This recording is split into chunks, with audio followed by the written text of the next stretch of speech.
Okay, it's actually just barely morning. Um, Lorraine, come on, come here, come on up here, come on. No, you're not going to jump all the way into my lap. Okay, come on up here. Oh yes, oh yes, sweetie. Okay, basically, Black Pigeon Speaks is a channel I've liked for quite a while.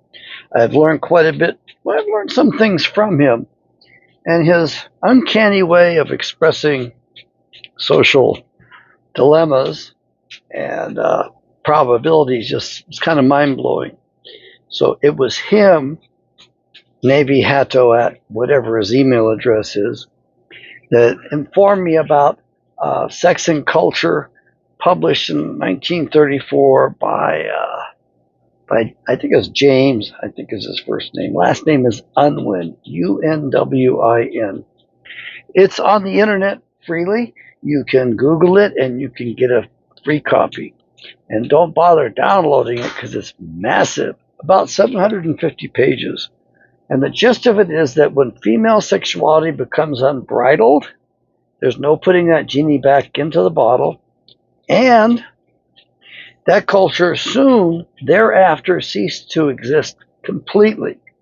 So in other words, that results in the destruction of the society. And it is complete. James Unwin studied and finished his book in 1932.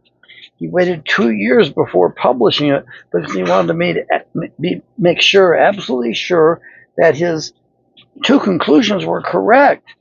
And it can be argued, it can be that he wasn't correct because he didn't wait for Adolf Hitler to appear.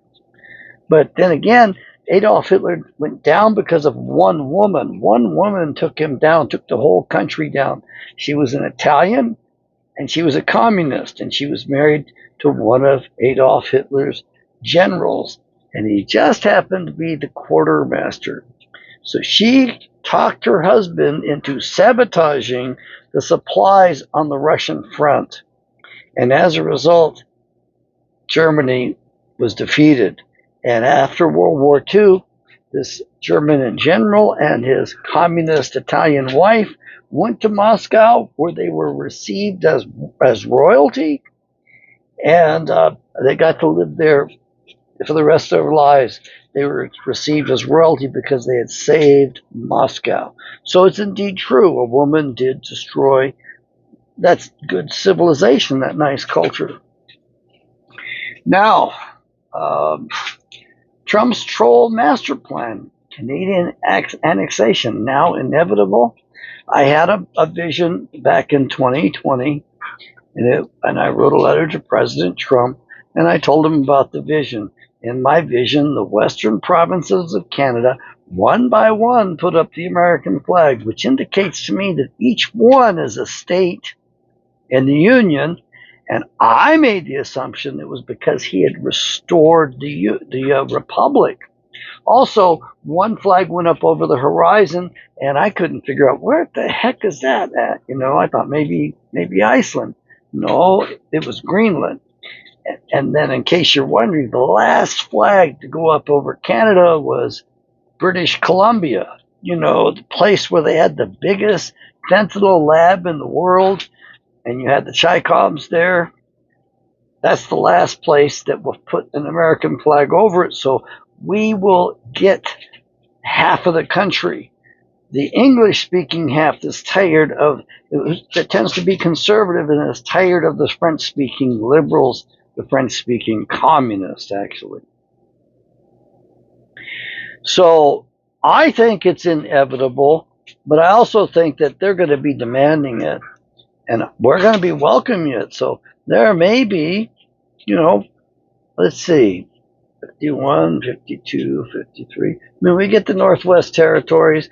We get, I don't know all of those.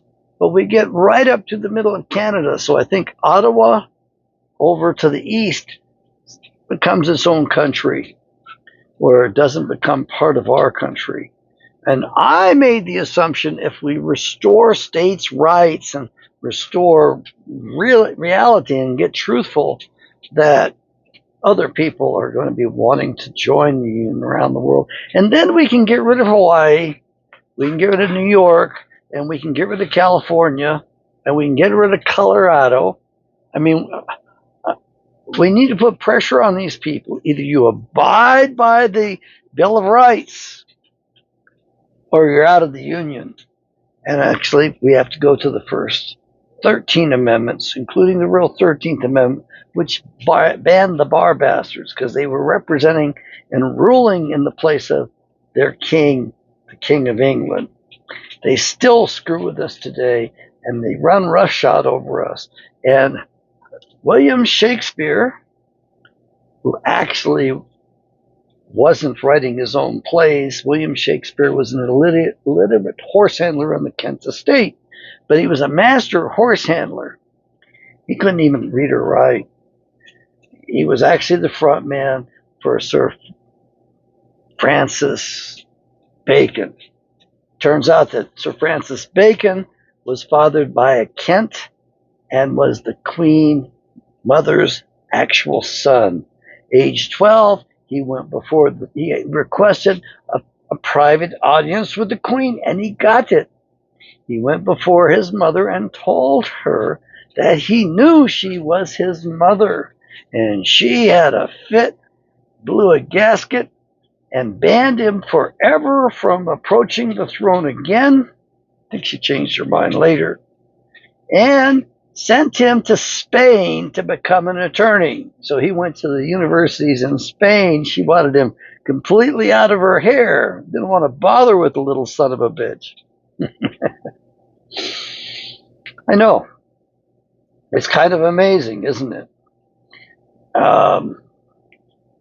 You go ahead and tease the people in Britain about that. And in case you're wondering, the Rothschilds have taken that over and tainted the royal seed, so it's really screwed up. None of those people belong on the throne that are in the royal family. They're all illegitimate. What do they call them? Bastard liar, liar bastards. Meaning they're not on the throne legitimately. And they got their Rothschild, and in case you're wondering, that also allowed the Jewish fellow named Winston Churchill to propagate, and he is the father of the recently deceased Queen Elizabeth II. And they're not nice people. They're bad to everyone around the planet. They are the enemy of mankind. They are. So, may Yahweh bless